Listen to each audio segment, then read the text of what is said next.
Ladies and gentlemen, welcome to the show today. Thank you for joining us for episode 3. Today's guest is a man whose legacy is woven into the very fabric of TBW itself. He's been a wrestler, a manager, a founder, a champion, and a visionary. He is a 3-time world heavyweight champion, a 1-time continental champion, and the first ever regional rumble winner back all the way in 2017. Throughout the years, he's time to know by many different names, including the Big Dog. He's been known as being bad at the bone. He's even been known as the heart and soul. TBW, every nickname represents a different chapter in his career.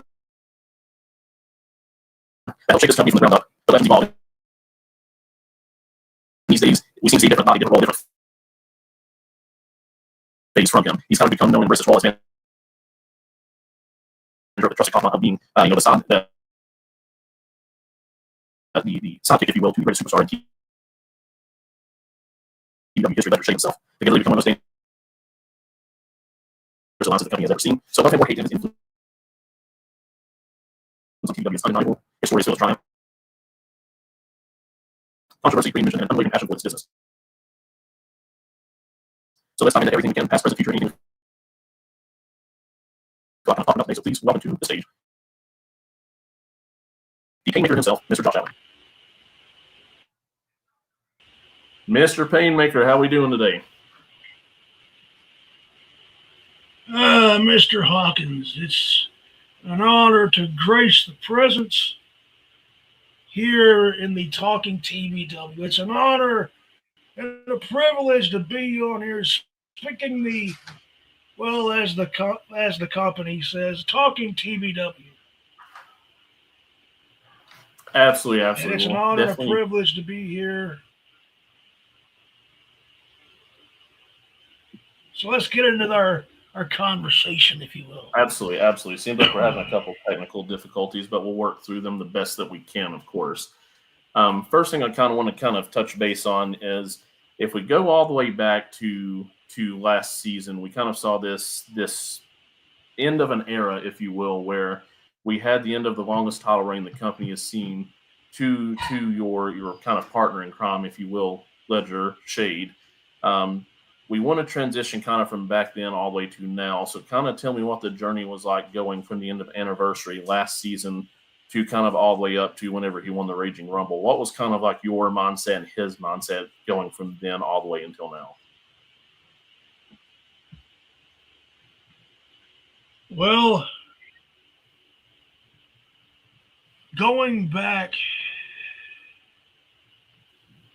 the Raging Rumble, the only man in the history of this organization to win two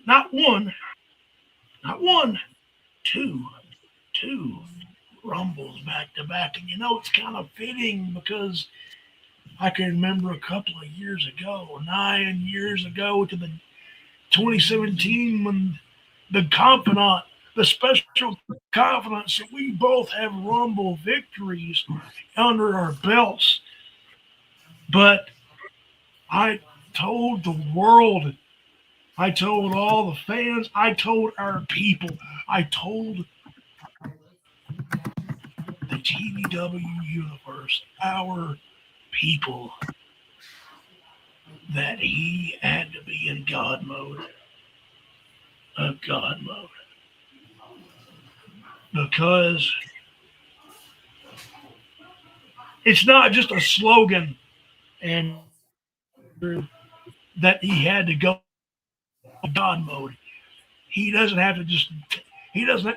Once the switch is flipped, I don't care who anybody was in that rumble. He went out there on a mission, and that mission was to get back to the dance, to get back to his show anniversary. We'll get to that later, even though I don't want to get to that. We'll talk about that later. But the fact is, I told the world that Mr. Legend would go into God mode. And look what happened. It was like I said, Dave, at the Looks like we're having some sound issues for your Painmaker. Yeah, I mean, kind of like introducing yourself. Sound based on based on it. It kind of seemed like at that point in time. Destiny, deja vu. We're back. It was deja vu. Mm-hmm. The same time, anybody doubt that? Can any person doubt those accolades? I don't. No matter how many people want to sit watching us do our craft, ply our craft, the people just some understand, some don't. That's okay. But the fact of the matter was, at Best Destiny, the man went into God mode. He won the Rumble, and he did what I said he was going to do. Right. And you certainly could tell, because it was kind of like once he hit the ring, it was like a switch flipped, and he just kind of maybe shifted gears, and it was just like he was not going to be stopped at that point in time. And it kind of was like I don't want to say the Ledger of old, but it was kind of what we were used to seeing, where he kind of dominated such a match he had won before, but it was just like you'd said, the God mode thing kind of took effect, and it was just like he had a goal set in mind, and nobody was going to stop him. It was almost like he had a point to prove still, even though he's kind of been around for so long and proven so much between all the titles that he has won, and how long he's been at the top of the mountain, if you will. So I guess from there, like, you kind of transition into this phase of where you were going into setting everything up between the feud with Jay Kolsch, and we got to see a lot of, honestly, some of the best content I've seen between managerial stuff between you and Charlie Seen himself. And we got to see Ledger and Jay kind of go back and forth. Kind of describe for me, I guess, what your mindset was at that point in time, because it seemed like you guys were just the perfect, like, mesh together to make such a beautiful story going into it, but then also kind of, I guess, where your mindset, both of you, were at that time, to be like, hey, how do we get back to this point of grabbing that holy grail again?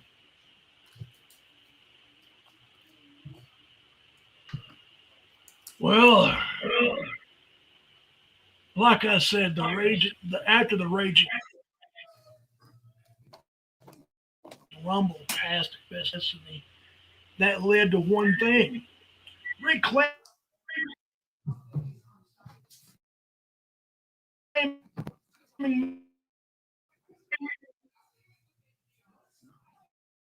the scepter. What Ledger?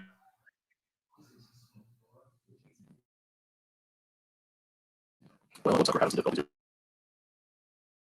Please share with us. I'm actually in the location. You also, I'm not doing this one issue, but I was kind of, can we get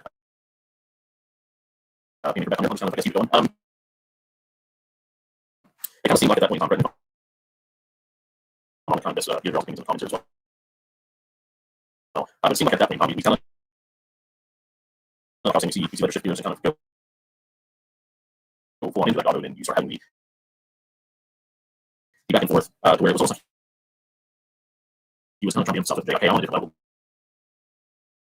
You don't have to step up and get to the same level.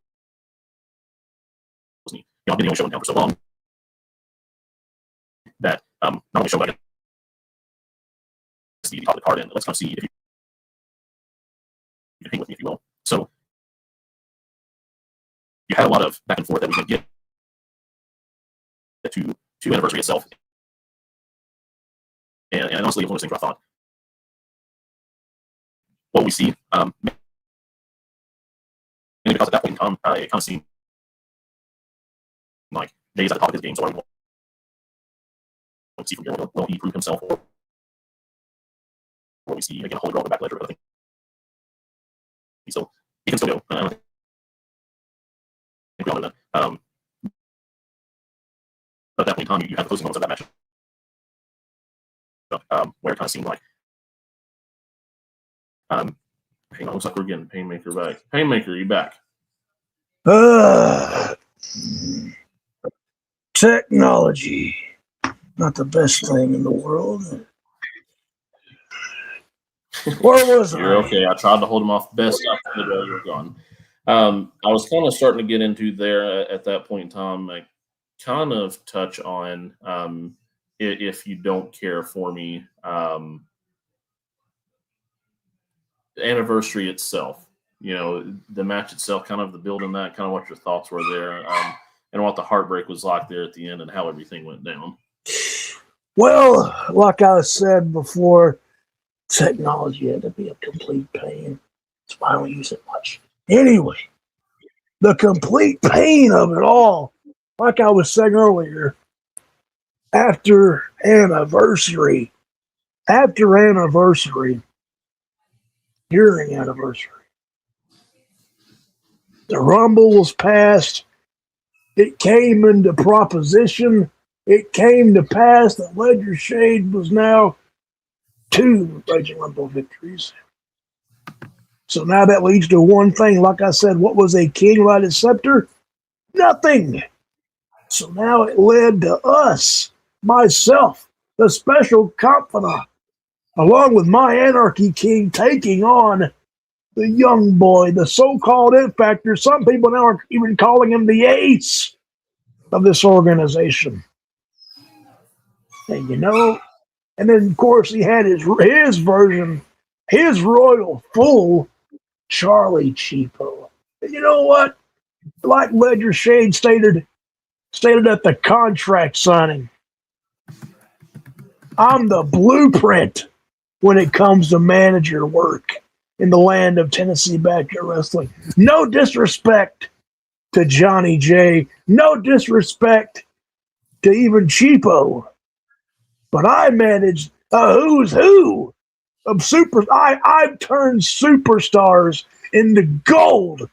I could go down my list, but I'm not going to do that. I don't have to, because the people already know my list of accolades in a managerial corner. I've worked alongside the greats. I've worked with the Gage Flares. I've worked with the Titans. I've worked with the Clays, the Little Mikes, you name it. Feuded with them, worked with them. The list is a mile long, Hawkins. But when it comes to Ledger Shade, when that plan was put into fruition, it turned to gold. More gold, even more than the people that I have managed over the years. And no disrespect to them. Great people I've worked with over the years. But when it comes to Ledger Shade, he's like an artist with a paintbrush. He's like the Michelangelo, the Da Vinci, a Picasso inside those ropes. And can't nobody dispute that fact. Not even the boys in the back. And I appreciate the kind words you said on these other shows. I appreciate that, Mr. Hawkins. But, absolutely, like I said, back to anniversary. We go into anniversary. His show, our show, the big stage, the granddaddy of them all for Tennessee Backyard Wrestling. And Ledger Shade proved a point. And just like I said on the outside, Jay Kolsch, whether he's an ace, whether he is the it factor, he was a one-hit wonder. That's all he ever has been, all he ever will be, and that's not sour grapes. That's just the facts. And the fact of the matter is, nobody can shine like Ledger Shade can at anniversary events. Look at the history books, people. It's in the history books. What is it? 5 main events now at anniversary, if I'm not mistaken. 5. And it's honestly, it's just kind of unheard of. By the same token, I mean, we kind of saw how everything ended. Unfortunately, not to the best of luck for you and Ledger. It kind of almost seemed like a callback to all the way back at anniversary 4, as far as how everything ended. Do you think that was the only way that Jay was going to be able to actually defeat Ledger, or do you think that you guys had a bulletproof plan put together and it just kind of fell apart at the end? Of course, it was the only way for those two to get the job done. I mean, he went through Alan in the same night at Best Destiny. He couldn't put down Alan Michaels. He couldn't put down Michaels, and he tried. I'll give the kid credit. He tried. But when it comes to the Shea, when it comes to my Anarchy King, the People's Anarchy King, when it comes to him, I warned those two to study the tapes. Go home. You know what, Andrew? You know what, Mr. Hawkins? That might have been my biggest downfall, because Charlie Cheap and Kolsch pulled the trick that I pulled against Matthew Joseph, anniversary 4. The people know what I did. The powder in the face of the man. Absolutely. Sorry, and and I believe, honestly, going back to that finish, that ending of the match, maybe I have myself to blame for this. Maybe it's my fault. Maybe I shouldn't have told those two to study. But it was a piece of advice. A piece of advice, because if they didn't have, Ledger Shea would have dog walked Jay Kolsch in a heartbeat. And ever since then, I have replayed that image over and over and over in my mind. And maybe I let Ledger down. Maybe I did. Do you think that maybe that advice that you would have given them to kind of go home and study, the fact that they were successful with that, does that speak more as far as how good they are at adaptability, or does it speak more to how you guys kind of just dropped the ball at anniversary?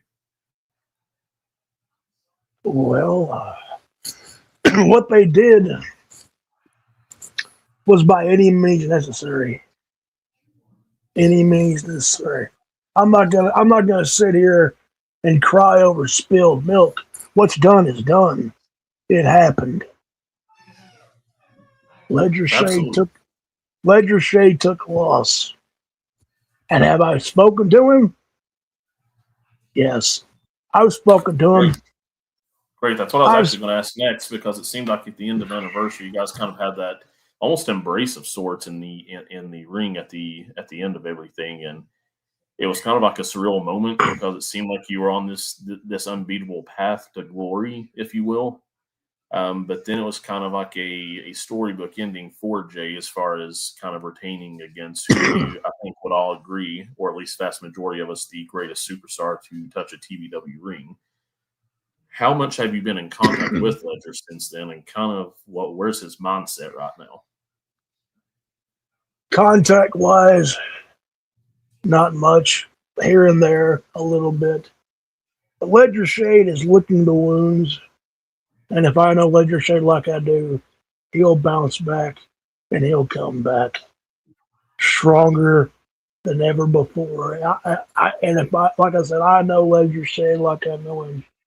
This isn't the last you're going to see of Ledger Shade. Mark my words. This isn't the last. That image that you all saw, powder in the face, me clearing out the powder in his eyes and his face, that will not be the last image that you see of Ledger Shade. And it even goes for myself. And like I told Cheap on 195, this is far from over.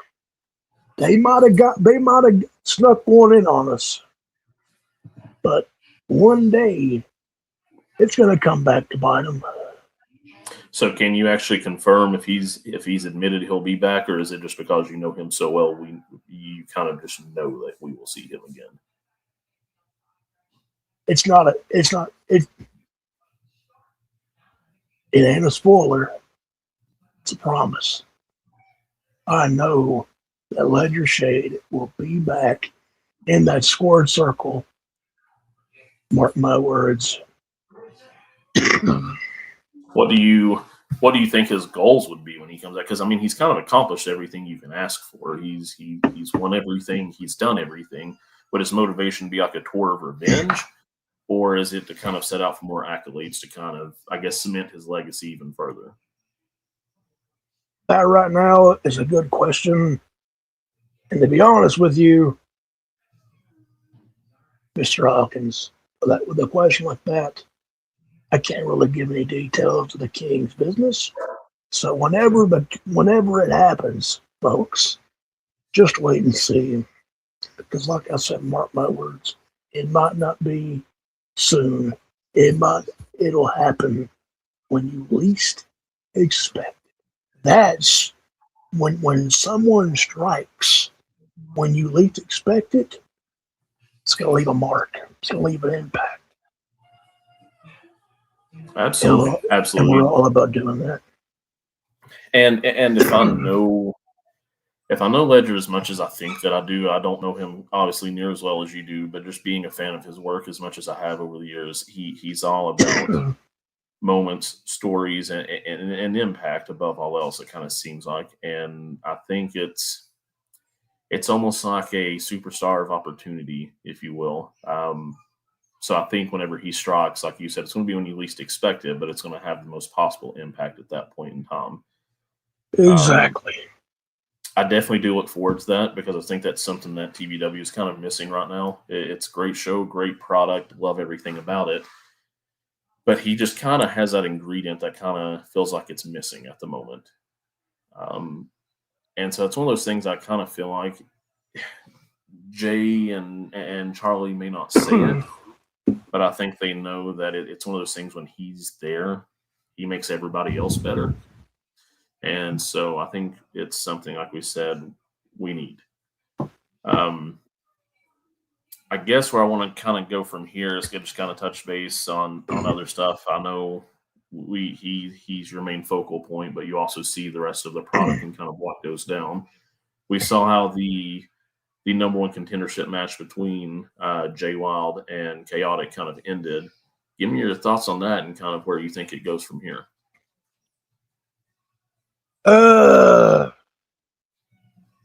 The family feud, Jay Wild and Chaotic, father and son. I don't think that'll ever end, Mr. Hawkins. Honestly, between those two, I know Chaotic. Again, another man I've worked with back in the day. He's now driven. He's now determined to capture his first world title. And it ended in a brawl. Those two never finished the match. It ended in a brawl. Now, with so Chaotic, was that the Titan Industry days, if I'm not mistaken? Yes, it was. It was. Okay, so is it? I mean, kind of where you talked about, you've worked with him, you've worked with so many other superstars. Is it almost like a feather in your cap to see not only have you managed the greatest superstar we've seen in company history, but you're also managing well, you've managed, I guess, and been partnered with somebody who's in the main event of Summer Bash. You're on the cusp, really, of having another superstar that you just kind of had your finger on. As you know, hey, I've put my print here on the company to cement my own personal legacy. Does it kind of make you, in a sense, proud of what Chaotic may accomplish here soon, or how do you feel about that? Well, they say, Mr. Hawkins, anything is possible in the world of wrestling, and they also never say never. But with Chaotic, I mean,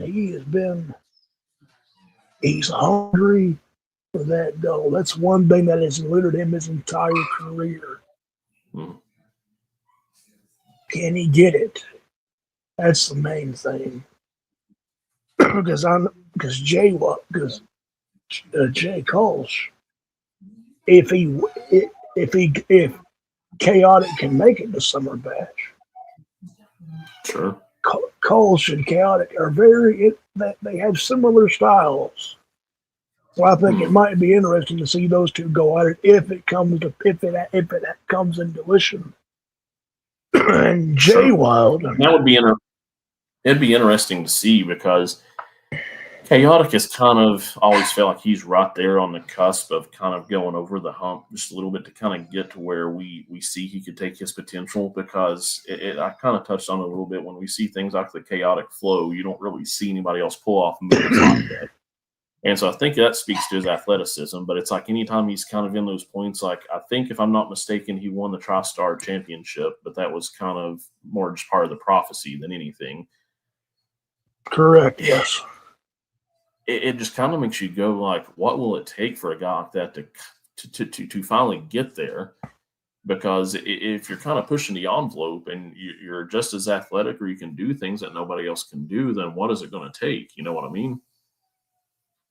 That's completely understandable because Chaotic, he's been pushed, and he's been pushed again by so many people that he's come in contact with inside that ring.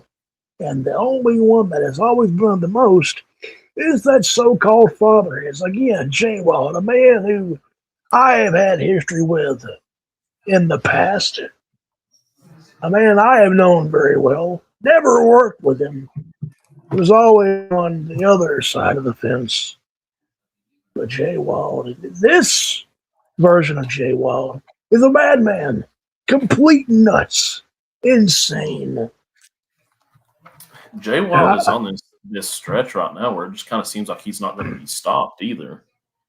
You know, it's kind of similar to what Ledger was going to earlier this year. Like, he's just on a warpath that you're just not going to keep him from what his goal is. And it's almost like if he wants to take that championship, he's going to take it, and you're not going to stop him. The guy can take a shot, keep moving. I've seen him take some of these, like this past episode of Rampage the other night, in that the three-way hardcore match. I think it was last night, actually. Man, some of those shots, it's just a normal man that would keep him down, but he just does not stay down. Do you think that that's what it would take for him to get back to the top of the mountain again? Well, the madman with the headband has been doing a lot of damage. It seems like he's, I don't know, getting his family back together the way I've been observing the scene. But like I said, with this Jay Wild, this variation of the man that is known as Jay Wild, it's like he's going. It's like when he was heavy metal. Is that that very first interpretation of Jay Wild? It's like a mixture of things. But Jay Wild is not a stupid man. He knows what he's after, and he doesn't care what it takes to get it. Sure. Watching him over the last few seasons, because where I've kind of only been involved with the product for a couple of years, I did kind of go back and watch past seasons all the way back to when Jay Wild started as a referee, I believe. It's just kind of seemed like since then, whereas Ledger's more of like a capitalize on opportunity, that Jay Wild is more of a makes calculated shots, takes them whenever it makes the most sense. And that to me speaks more volumes to exactly how smart that he is and how much he kind of understands where he is at in the business, because he's been there before. He's held the championship before, and he kind of had a reign of terror where I didn't know if we would ever see an end of that a couple of years back. And it's almost like if he wants to get there again, we need to see him welcome that kind of darkness in to get back to that kind of reign, that reign of dominance and, kind of rough shed of running over everybody at that point. I even agree. Because, like I said, Jay Wild is not he's not a stupid man, and he's not an intelligent man either. Like I said, he is insane. Man, it's nuts. I've seen him do some insane things inside the ring. But when it comes to the main event title picture, anything can happen. Anything can happen inside the ring. Anything can change on a dime. Jay Coles could walk in there at Summer Bash and leave as the champion. Absolutely. Jay Wild could walk out with it, and even, Chaotic, he's been billed as this underdog. Everybody wants to root for the underdog. And honestly, that's unacceptable. But it all just comes down to, Mr. Hawkins, comes down to who wants it more. Who wants it more? And keep in mind, Jay Wild's got his little princess, as he called it, ringside.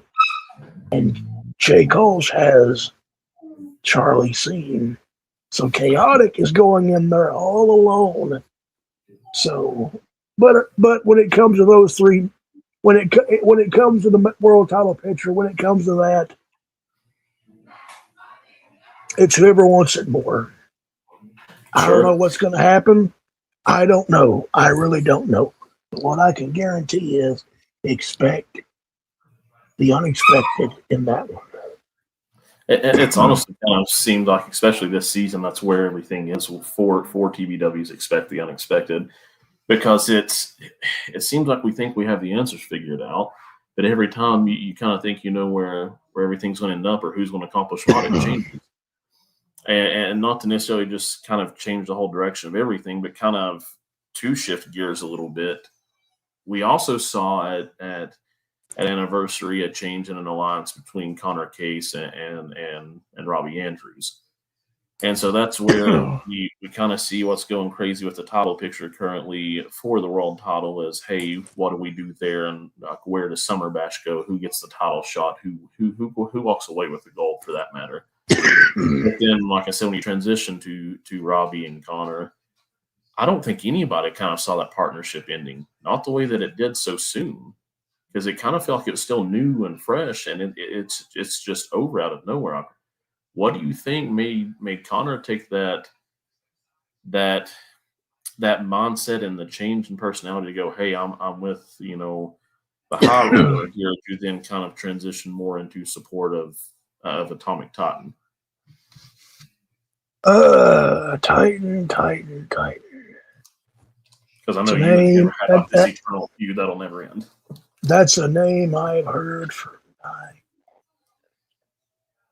When it comes to Connor and Robbie, you know what?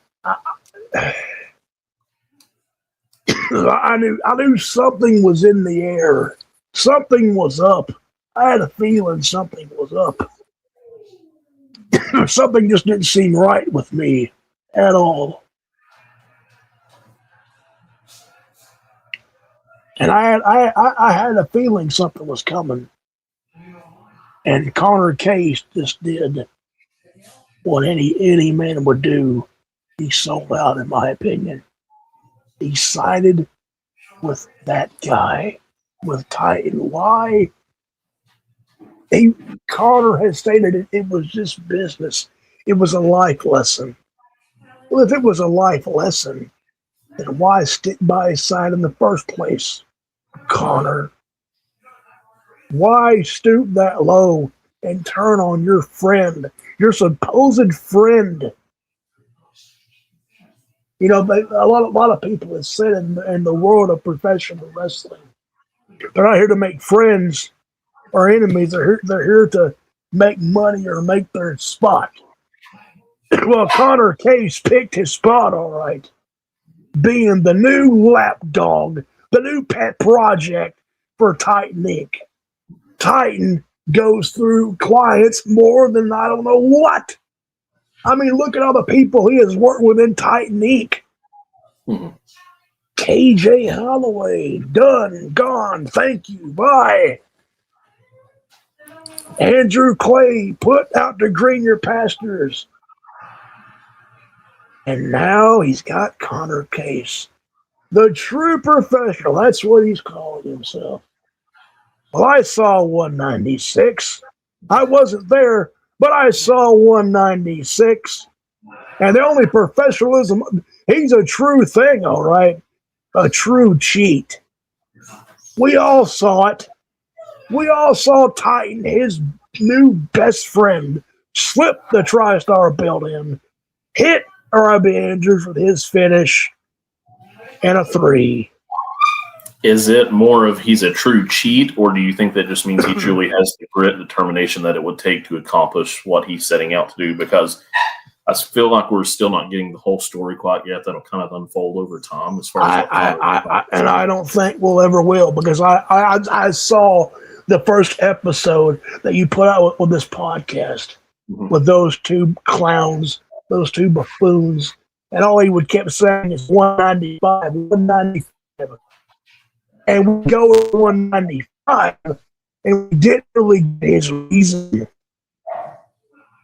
We got a little bit of a reason, just a little bit of a reason.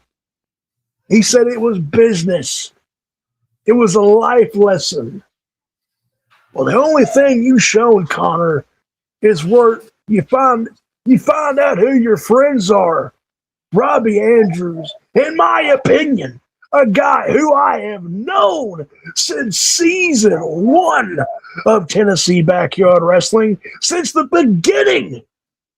A man who has been an underdog since day 1, and he finally gets an accolade, the TriStar Championship, and he had a hell of a role. And he gets done that way by a friend, a so-called friend, that he thought he had a friend. He never had a friend to begin with. Do you think with Robbie, maybe he started to get kind of complacent, maybe too comfortable kind of in the role that he was? Because at that point, it's, hey, he's finally got singles gold again with that beautiful TriStar belt. Honestly, it's one of the most beautiful belts I've ever seen. But do you think that he got maybe too comfortable and complacent once he got to that place, and maybe Connor's what he needs to kind of maybe go back to being the high roller, or maybe evolve into something more serious in the future to kind of show us that he still got it?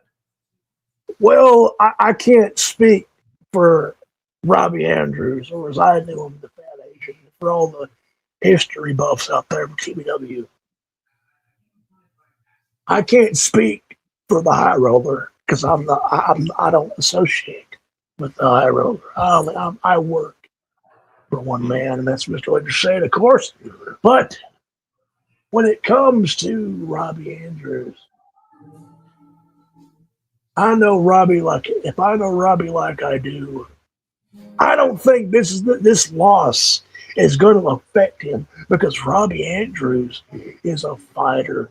He's been a fighter. He's been an underdog since day 1. You can go back and watch the history, whether it was his Fat Asian stint for those many, many years, or the high roller stint that he's been going now. Robbie Andrews, when he held that belt, he held it with honor, with dignity, and with now that slime ball, that little parasite, that little shit stain, has it now. Now that he has it, to me, between me and you, Mr. Hawkins, did he really need it? Did he really need it? I mean, let's look at Titan's history. real quickly, I mean, he has held everything in this company known to mankind since the very foundation.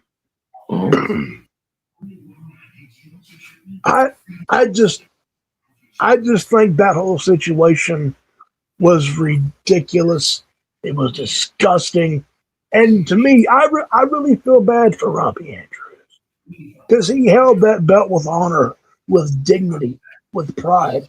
I don't think he got too comfortable. I think he just got on the roll, no pun intended. But with Robbie, I think he'll bounce back from this. Who wouldn't? Definitely sure hope we see more of him kind of taking a chance on himself as he's been doing so successfully. I do wonder, though, you kind of, excuse me, you asked the question, did he really need it as far as Totten with the TriStar title? I feel like he did, mainly because I know it had been kind of 2 to 3 years at that point since we didn't him hold any kind of championship of any kind. And I think the last one he held was the Hardcore Championship, if I'm not mistaken. And it was kind of like, to me, it gets to a point where, he had the stretch where he lost the GM spot. He lost to Andrew Clay. He never really could, other than helping Gage Flair set up the whole Gage Flair thing to win the world title from Ledger. He couldn't quite even get over the hump to cost Ledger anything. So between the lack of the championships, the lack of successes in the matches, putting his faith even in Chaotic, who can get the job done, it kind of was like he needed to capitalize on an opportunity to prove that he's the 7-time world champion. He's United States champion. He's been the leader of Totten Industries, Totten Inc. I apologize for cutting you off there, but it follows back. It follows back to what I told him long ago. You couldn't get the job done as a wrestler, so you had to take my general manager position and do it that way. You couldn't do it in the ring. You had to do it as a higher up, the boss. That was the only way you could have done it. Mm-hmm. And he went through Chaotic, couldn't do it. He tried, couldn't do it.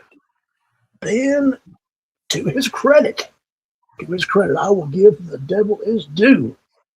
Found the one man that knew Gage Flair more than Gage. Found the one man that Ledger Shade knew more than Ledger Shade knew himself, and that being Gage Flair. And Titan done the one thing, whether it was a business deal, whatever it was, Titan done what he finally wanted to achieve, and that's take away the Anarchy Kingdom, courtesy of Gage Flair and Johnny J at that time. Sure. Definitely good points there. I think where I'd kind of like to go with it now here, ATK. We've seen a different personality out of him. I know that you say even when you're not there, you watch the product and you're well aware of what happens and what goes on. Tell me what you think about this new personality and this new approach that ATK has, and if you think it will kind of get him to a point where he can overcome Andrew Clay to win the Intercontinental Championship. ATK, Mr. New Age, a man who was well known in the XCW, another organization I used to be familiar with watching. ATK has been he's been to a who's who of places in his mind. But when he came to TBW, I think it was a breath of fresh air for not only himself, but for the organization. But when it comes to him, this new attitude, in my opinion, the way I feel about this, honestly, truthfully, he reached his breaking point. He snapped. And I think, the old saying goes, nice guys finish last. He played the nice guy as long as he could. And when he reached the breaking point, he had enough. And now he spits on the organization. And he spits on the fans, the company. And now he wants to go after the Intercontinental Champion, who just happens to be my flesh and blood, a man that I know very, very well, also from the early days of Tennessee Backyard Wrestling.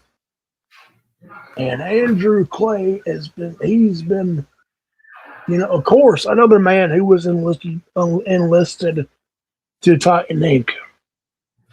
And of course, we all know what happened to that. Titan did the same thing he's done to everybody else. Once you use them, you're done with them. Out the door, sayonara.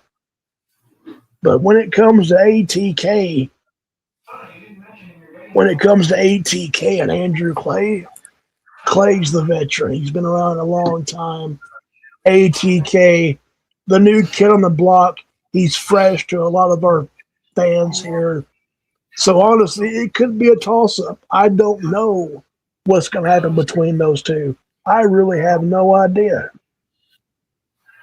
Do you think that this new approach is what ATK would need to be able to overcome Andrew Clay? I mean, I know you said you don't know what will happen, but do you think that that's what he needs to kind of get to the point where he can bring home the Intercontinental title? Do I think he can do it? Absolutely. Absolutely. Not a shadow of a doubt. Because I think, like I said, ATK has done a lot of things in the world of wrestling. I've seen a lot of his stuff in other organizations, but this side of ATK is something that I've never seen before out of this kid, this guy. He's more cocky. He's more ruthless. He's more determined to get what he wants. And what he wants is that Intercontinental Championship belt. Sure. And the thing is, I watch somebody like ATK, and he's another one who's young. He's hungry. He's brash, outspoken. Yeah, and he's got that intestinal fortitude that it takes to be successful. And I know we've kind of, me and you have talked before a couple of times over the last several months. But you watch him, and it's just like he's got all the tools necessary. So for me, I think we'll start to see a lot more success out of him. And whether it starts with the Intercontinental Championship or it starts with a different title down the road, or maybe it's just kind of starting over fresh, new, and kind of maybe rebuilding everything, I think we'll see great things out of him. I did want to see here, it looks like we've had some questions, or at least one pop in here. I want to see what you thought. Let me throw it up on screen. There we go. What do y'all think about the BYCW boys on the 196? So I know we had Okami, we had the Southern Viking, and we had Dalton Skull. What do you think about having them on there? What was it like to kind of experience them and see what they were able to do on that episode with Jay Wild and the Triple Threat?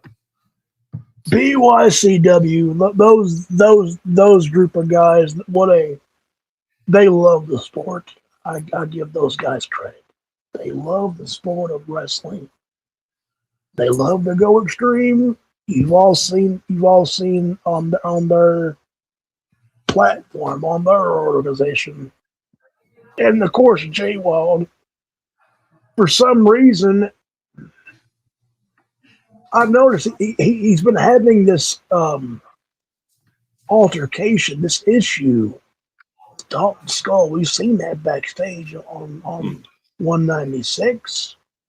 And for some reason, Dalton Skull tried to stick it to his former father figure. I don't know if they're still close, joint to the hip as they used to be, because I don't deal with their business. Sure. But when it comes to those guys, they're a good group of guys. They're very determined. And Jay Wild just showed them why he is hardcore, Mr. Hardcore of TBW. And he, like I said, Jay Wild is an insane man. Mhm. Don't let the age fool you. He might be a little bit. He might be, a little bit, up there with the experience, but experience can go a long way. And True. he's got that experience, especially in an extreme environment. I mean, look what happened to Alexander and Cameron Cage anniversary. They Oh, literally absolutely. the hell that he put those two through.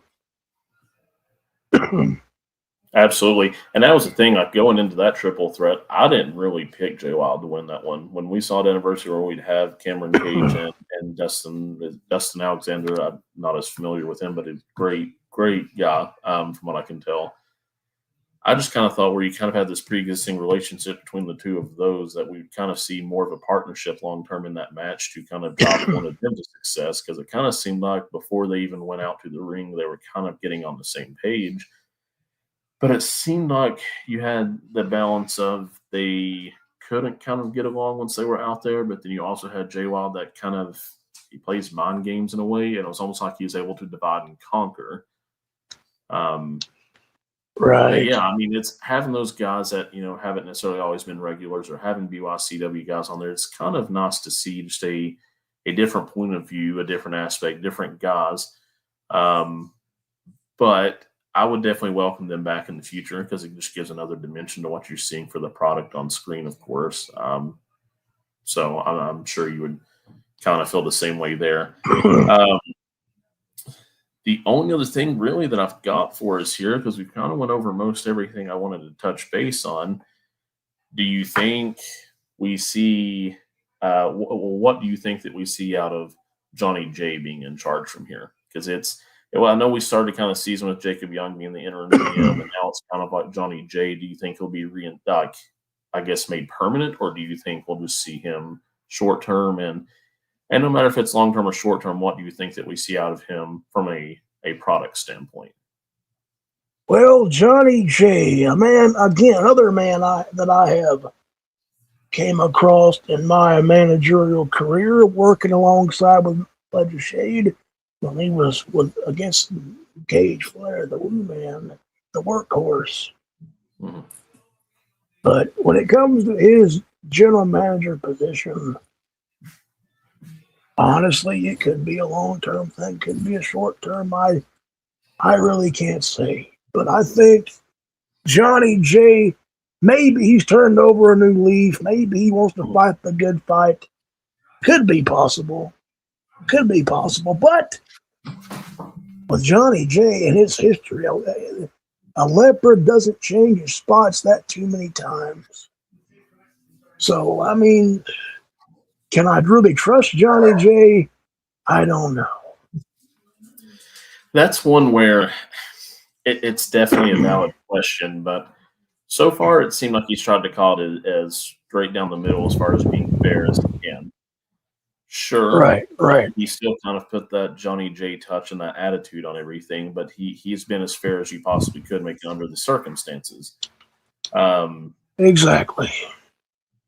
That part I'll have to kind of applaud him for. Now, when he was manager for Gage Flair, sure, I could agree with you. It's wasn't necessarily my favorite thing. He had when he would bring what was it Lucille out there when he'd have that, it was kind of like, man, let's yes, exactly. But so far I've been happy with what he's been doing. Just as long as he keeps that putrid horn away, I'll be fine. Ugh. But anyway, congrats to Johnny J being the new big man on campus. I see he doesn't take no crap off of anybody. So,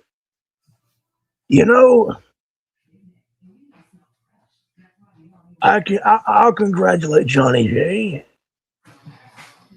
Hey, I will. We just had an interesting one pop up for me here and see what you think.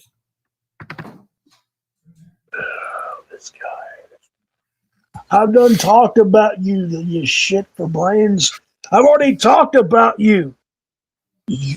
Apparently, you didn't listen to what I was saying. I mentioned you about a couple of times already. But I would tell you the truth, but this is a PG show. I'm not going to go full Rantville on anybody. For God's sake, I'm not going to do that. It's a cordial interview here. Why would I want to put people to sleep talking about what you have done? This is my time, not yours. You've already had your chance, Titan. So sit there, watch me speak the truth that you're a shit for brains, and you have to use people to shut up and watch.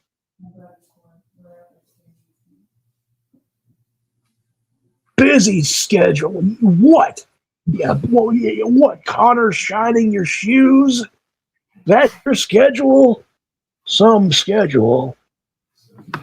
Honestly, like even him kind of popping up at this point where we're kind of starting to wrap things up, it kind of still shows. Speak of the devil when he appears, right? You know what I'm saying? Right, exactly. And I know we kind of talked beforehand before we went live here. How it's one of those things we don't know if we'll ever see like an end to the Josh Allen and the Atomic Titan feud, if you will.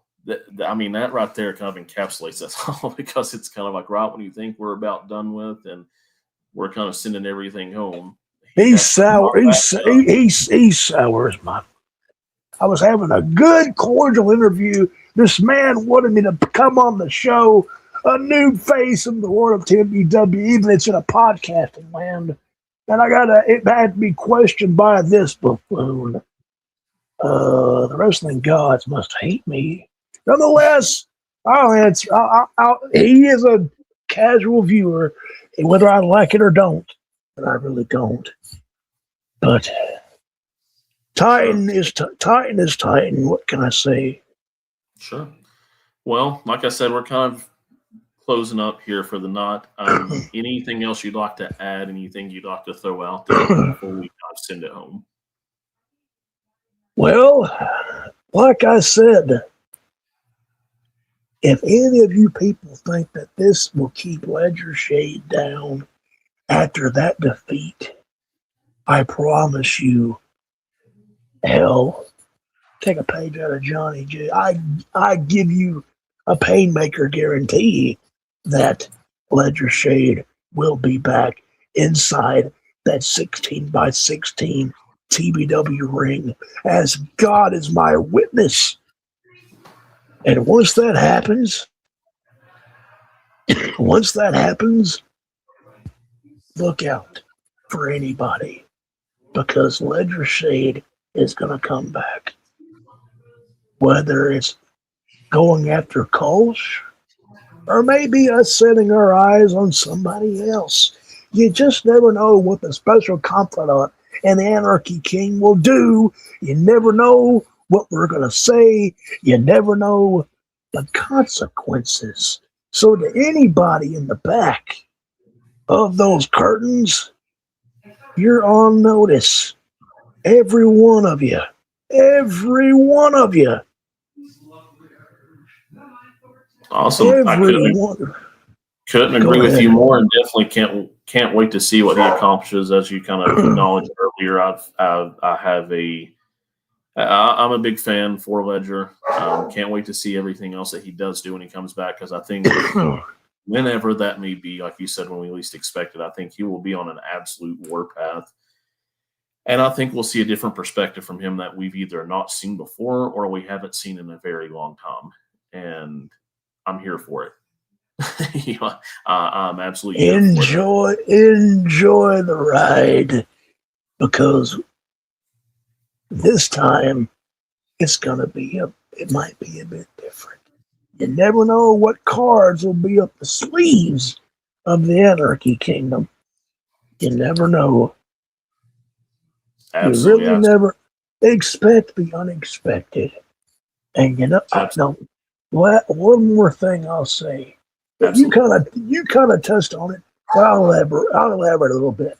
Just when they think they got the answers, I change the questions. So your questions, what's all going to happen for myself and Ledger Shade?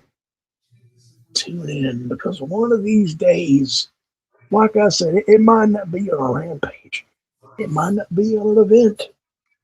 But sometime, somewhere, Ledger Shade will return to Tennessee Backyard Wrestling. I am the special confidant for a reason. I am the advocate, the right-hand man of honestly. You have said this, and other people have said it, whether they like it or not. And as you said, the greatest world champion to date. And at that run we had the first time, it's hard to dispute the fact. Very hard to dispute that fact. But Ledger Shade, like I said, ladies and gentlemen, will be back. Absolutely. Someday. Absolutely. Well, Mr. Painmaker, it's definitely been a pleasure having you on here tonight. Definitely appreciate everybody who's kind of stayed around with us tonight and kind of bared with us through the technical difficulties we experienced along the way. That will definitely improve going forward in the future. But thank you for tuning in tonight, and we will definitely see you on the next episode. Hopefully you all have a great night and a great weekend ahead of you. Thank you so much.